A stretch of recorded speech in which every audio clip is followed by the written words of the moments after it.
Cobalt Edge, the upcoming anniversary update for Eve Echoes. What exactly do we know about it so far? By the time this video goes live, we will have less than 1 day until the update goes live. And over the past weekend, netties have been dropping bits of information here and there, a little bit on some infographics for the English audience and full-on articles for the Chinese audience. So we've been taking apart all of the information we've been getting from both of these sources, and we're just going to run through what exactly we know at this point in time to expect with tomorrow's update, or in this case Wednesday's update. I'm recording it like a whole day earlier. But anyway, the third and most recent article that the game has received, the update, is a bit more eye-opening. So I'm just going to go through the bullet points for what exactly was mentioned in this most recent article. That is, starting with, there are stargates between the systems of the same constellation in Cobalt Edge, so no individual solar system is going to be isolated from the rest. Instead, entire constellations are still connected via stargates. But, however, there are no stargates connecting the constellations, if that makes sense. So the constellations are the ones that are out on their own. The stargates in this region, however, that are connecting the systems within the constellation can be damaged by NPCs if they're not properly kept on top of.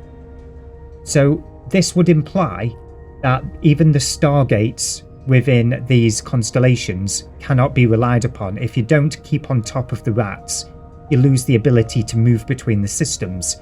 And let's say you're lucky enough to colonize and claim SOV for an entire constellation. If you don't keep on top of the rats, it wouldn't matter, because you wouldn't be able to actively move between the solar systems, which is an interesting little touch.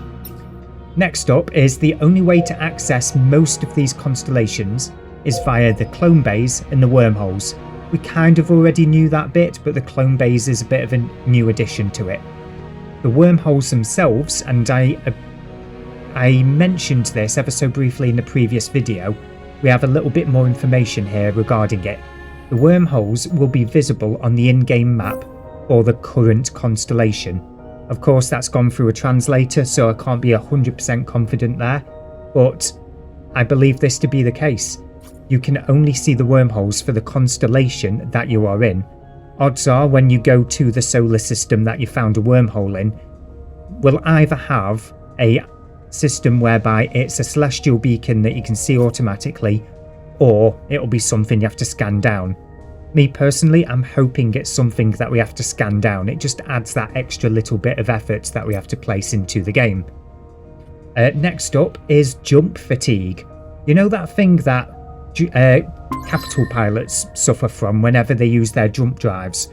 Or maybe if you're using the...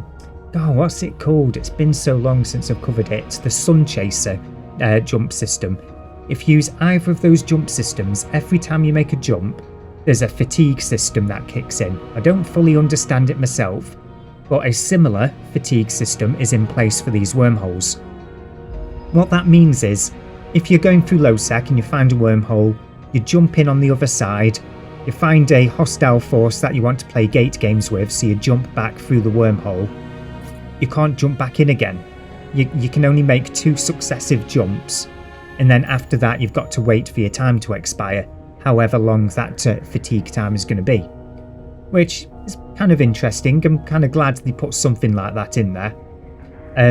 Next up, wormhole galaxies have been teased for the future.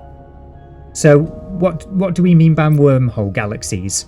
Well, as I've previously stated from earlier on in this video, there are stargates already physically in place throughout the constellations in this particular region. That is because in a lore context, this region once belonged to the Empire. You know, it was accessible by Concord, and Concord had been around and placed gates, or whoever it was that placed the gates. I'm not too up and familiar with the lore. And then sometime before the game was launched, that region got presumably taken over by whatever the NPCs are within this region. Everything torn to ruin, and now we can only get back in again because of these wormhole anomalies. Now, wormhole galaxies are an entire region that we haven't explored yet, that there aren't any pre-existing infrastructure in. And NetEase have teased that, of course, they'll be coming up in the future. So yeah, that's an interesting little thing that they put in there. They didn't have to, but they said wormholes are in the future, which I like that. So what else do we know already from previous announcements or from the previous videos? So first and foremost, one system within Cobalt Edge will have a Stargate and a station that connects it to the rest of the map. So this has caused a little bit of upset among some people, and it's entirely possible that we just end up with an NPC station that is permanently camped. However that plays out doesn't really matter, that's what we know so far. We also know that there are going to be exclusive gases that can be mined there, in addition to existing materials. We have planetary materials available within that space, however there is nothing exclusive out there. Exploration sites are going to be available, presumably both your relic and data sites. We have combat anomalies of various types. Some form of drone upgrading hinted at. I'm not entirely sure what route they're going to go with there, but it's curious to keep an eye on. And sovereignty is going to be available. However, we cannot use our existing structures for sovereignty up here. There will be entirely new structures designed explicitly for the Cobalt Edge region. There is also going to be an in-game Sov contest that was teased by Carrie in her most recent interview on the Echoes of New Eden podcast. So that's everything that we know specifically so far.